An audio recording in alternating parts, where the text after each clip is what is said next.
Korupციასთან ბრძოლა ესეც არის ბუნებრივია სამართალდამცავი წყობების ერთ-ერთი უმთავრესი მიმართულება და აქაც არაერთი დანაშაულებრივი ფაქტი იქნა გამოვლენილი. ყოფილი თანაგუნდელები ირაკლი კობახიძეს არც წლის შემაჯამებელ მიმართვაში გამორჩენია. ივანიშვილის პრემიერმა შანსი ხელიდან არც ამჯერად გაუშვა და ღარიბაშვილის კლანს კიდევ ერთხელ შეახსენა, რომ ტოტალური კორუფცია წლების განმავლობაში ოცნების მთავარი ხელწერა იყო. ახლა კი ამ კორუფციულ სქემებთან ბრძოლით ამაყობს. როცა საუბრობთ კორუფციაზე, კიდევ ერთხელ ხაზს გავუსვა ერთ რამეს, რომ ერთია წარსულში ჩადენილი დანაშაულების გამოვლენა, მაგრამ ჩვენთვის მთავარია გავიხედოთ წინ და მთავარია რომ დღეს და ხვალ იყოს უზრუნველყოფილი ყოველგვარი კორუფციული პრაქტიკის სახვეთა. ირაკლი კობახიძემ ხალხისთვის მოპარულ მილიონებზე პასუხისმგებლობა სრულად მოიხსნა. თუმცა მისივე ყოფილი თანაგუნდელები მას შეახსენებენ, რომ ამ პასუხისმგებლობას კობახიძე თავიდან ვერ აიცილებს, რადგან მასშტაბური კორუფციის ბრალდებით ზოგი დაკავებული და ზოგი ჯერ კიდევ თავისუფლებაზე მყოფი ყოფილი პირველი პირები თანამდებობებზე კობახიძის მიერ იყვნენ დამტკიცებულები. მოქმედ პრემიერს ღარიბაშვილის დროს უმაღლესი თანამდებობები ეკავა და ფორმალურად მის ხელში იყო მთავრობის კონტროლიც. ესეთია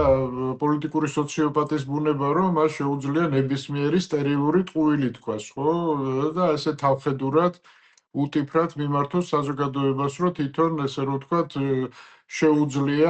შეუძლია სისტემის მიერ, მისი პარტიით დაკომპლექტებული სისტემის მიერ ჩადენილ დანაშაულზე, მათ შორის იმ პერიოდში, როდესაც თვითონ პარტიის თავმჯდომარე იყო, ხელები დაიბანოს, ხო?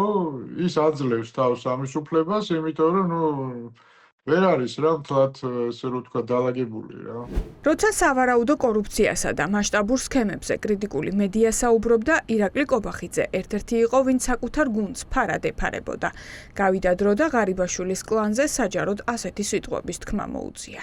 კონკრეტულმა ადამიანებმა როგორც ჩანს, გადაწყვიტეს საკუთარი სარგებლის მიღება, რაც ფიქრობ, არა, გვარებს არ ვასახელებ, რაც ფიქრობ, რომ იყო, გუნდის ღალატს რო თავი დავანებოთ, პირველ რიგში ეს ქვეყნის ღალატია. და სად არის ამ დროს ბიძინა ივანიშვილი, ვისაც ახლა მასშტაბური კორუფცია ედება ბრალად ყველა პოლიტიკაში ბიძინა ივანიშვილმა მოიყვანა. ღარიბაშვილიც, ლილუაშვილიც და ჯუანშერ ბურჭულაძეც წლები ქართულ ბანკში მუშაობდნენ და ამის შემდეგ გადაიყვანა ივანიშვილმა მთავრობაში. წლების განმავლობაში პოლიტიკური კაპიტალით სწორედ ივანიშვილის სახელით დააგროვეს. ახლა კი ოცნების საპატიო თავმჯდომარე ერთი სიტყვითაც კი არ უხსნის საზოგადოებას, რატომ იყო მართვის სადავეებთან ამდენი ხანი ის ხალხი, ვინც ქვეყანა კორუფციის ჭაობში ჩაძირა. მე ვფიქრობ, რომ ბიძინა ივანიშვილს ახლა მიუხედავად იმისა, რომ თვითონ არის მშობელი, ხო, მთელი ამ მანკიერების, ახლა აქვს უკვე პრობლემები,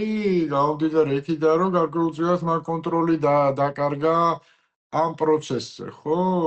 ხელისუფლება მთლიანად კრიმინალიზებულია და ნებისმიერ ესე რომ ვთქვათ, მაფიის ნებისმიერი ბოსი რაღაც ეტაპზე თვითონ დგება ხოლმე ლიკვიდაციის საფრთხის წინაშე. კლანებს შორის ანგარიშწორება კორუფციასთან ბრძოლის ფასადით. ასე აფასებენ ქართულ ოცნებაში მიმდინარე პროცესებს ოპოზიციაში. ოცნების ოპონენტებისთვის რეალურ კორუფციასთან ბრძოლის საზომი კახა კალაძის პოლიტიკური ბედია. ანუ ვიდრე კალაძე თანამდებობაზე რჩება, კორუფციისთვის გამოცხადებული დაუნდობელი ბრძოლა მხოლოდ კობახიძემ დინარაძის დიდი ხნის დაგროვილი პოლიტიკური ამბიციების ასრულების მექანიზმია. დარწმუნებული ვარ, რომ კობახიძეს და ივანიშვილსაც, მაგრამ ამ შემთხვევაში კობახიძეს საკმაო ინფორმაცია აქვს კალაძის კორუფციულ სქემებზე. და საჭირო მომენტში ის რა თქმა უნდა სამიზნეა. თუ გამოუვა ახლა ამ ეტაპზე ამის გადაგორება, რაც წამოიწყო კობახიძემ, ვფიქრობ, რომ ივანიშვილთან ნაწილობრივ შეთანხმებით, მაგრამ მაინც მისი საკუთარი პასუხისმგებლობით, შემდეგი სამიზნე შეიძლება იყოს კალაძეც. იქამდე სანამ კახა კალაძე იქნება მართველი პარტიის გენერალური მდივანი და დედაქალაქის მერი, ხოლო ირაკლი ღარიბაშვილი თავისუფლად ივლის გარეთ, კორუფციის წინააღმდეგ ბრძოლა იქნება უბრალოდ უთავმოყვარეო, უტიფარი ტყუილი, რომელსაც ქართული ოცნება საზოგადოებას აჩეჩებს. რაბედი ელის კახა კალაძეს ბუნდოვანია. ჩანს, რომ ირაკლი კობახიძე მის თანაგუნდელზე გადაჭრით ლაპარაკისგან თავს იკავებს და კალაძეზე საუბრისას საეჭვო ფორმულირებებს იყენებს.